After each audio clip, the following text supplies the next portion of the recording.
سلیمان بن ثار بن سندون.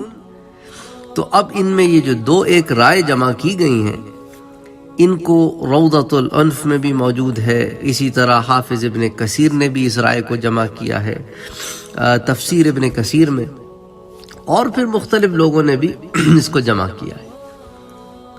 تو بہرحال وہ یہ بھی لکھتے ہیں کہ وہ سوڈان کے نوبی قبیلے سے تعلق رکھتے تھے، اور ان کا جو ہائٹ تھی، ان کا جو قد تھا وہ چھوٹے قد کے تھے، بدن ذرا بھاری تھا، رنگ سیاہ تھا، ہونٹ موٹے تھے، ہاتھ پیر بھدے تھے جیسا کہ افریقی لوگوں کے ہوتے ہیں، مگر اس تمام حلیے کے باوجود نہایت نیک، زاہد و عابد، صاحب حکمت آدمی تھے. تو جہاں اللہ تعالیٰ نے بنی نوع انسان کو یہ بتانے کے لیے حضرت لقمان علیہ السلام کو رضی اللہ تعالیٰ عنہ کو اپنے دور میں ایک مثال بنایا، تو آنے والے زمانے کے لیے بھی ایک مثال بنایا کہ دیکھو بعض لوگ ظاہر میں تمہیں عجیب سے معلوم ہوں گے، لیکن ان کے باطن کا حال اتنا عظیم ہے کہ اللہ عز و جل نے اپنی کتاب قرآن الحکیم میں ایک سورے کا نام سورہ لقمان رکھا ہے.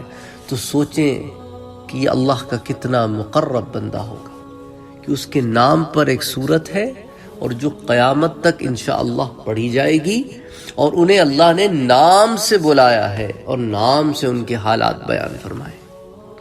سبحان اللہ، سبحان اللہ، سبحان اللہ. اللہ تعالیٰ نے انہیں علم و حکمت کا ایک ذخیرہ عطا فرمایا تھا. بعض مورخین یہ بھی لکھتے ہیں کہ وہ حضرت داؤد علیہ السلام کے زمانے میں عدالت کے قاضی تھے. حضرت ابن عباس کا ایک قول ہمارے سامنے آتا ہے، فرماتے ہیں کہ لقمان حبشی غلام تھے اور نجاری کا پیشہ کیا کرتے تھے. حضرت جابر بن عبداللہ فرماتے ہیں کہ لقمان پس قد، موٹے ہونٹ والے، نوبہ قبیلے سے تعلق رکھتے تھے. تو یہ حضرت جابر بن عبداللہ کا بھی قول آ گیا. حضرت سعید بن مسیب فرماتے ہیں کہ حضرت لقمان مصری سوڈانی تھے. تو وہ کہتے ہیں کہ مزید برآں ہمیں افریقی تحقیق میں یہ پتہ چلتا ہے کہ ایگزیکٹلی افریقہ میں کہاں سے تعلق تھا.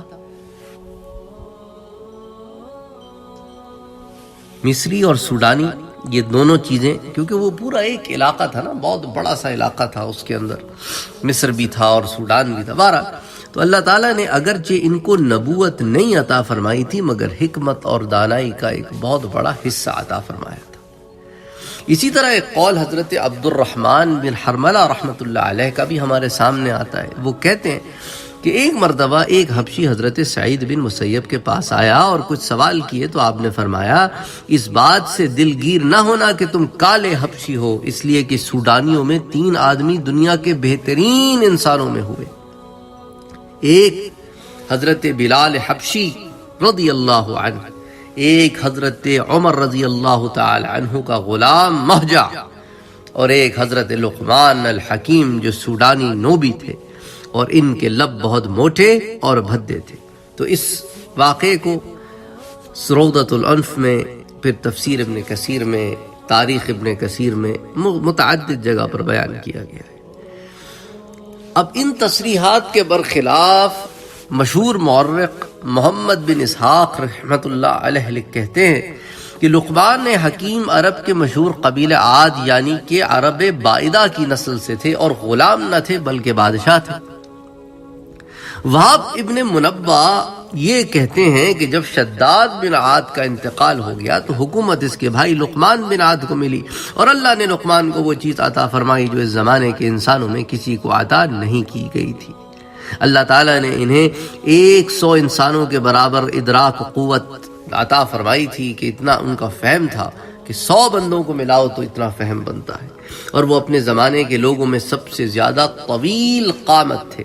تو اب یہ ہو سکتا ہے کوئی اور لقمان کا ذکر بھی آیا ہو، کیونکہ یہ تو بالکل برعکس ڈیفینیشن ہے پہلے والے لقمان کی. جیسا کہ میں نے آپ سے کہا کہ حضرت لقمان کی شخصیت کے بارے میں بڑے اختلافات ہیں. دراصل زمانہ جاہلیت کی تاریک صدیوں میں کوئی اس طرح کا معاملہ تو تھا نہیں کہ پبلیکیشن ہوتی، چیزوں کو کتابی شکل دی جاتی، لائبریریز بنائی جاتی، ایسا کوئی معاملہ تو تھا نہیں، تو مختلف فی روایات جمع. معلومات و واقعات کا انحصار جو ہے وہ زیادہ تر اسے کہتے ہیں نا ورڈ آف ماؤتھ، منہ در منہ روایات چلتی رہتی تھی جو سینکڑوں برس سے چلی آ رہی تھی، اور اس معاملے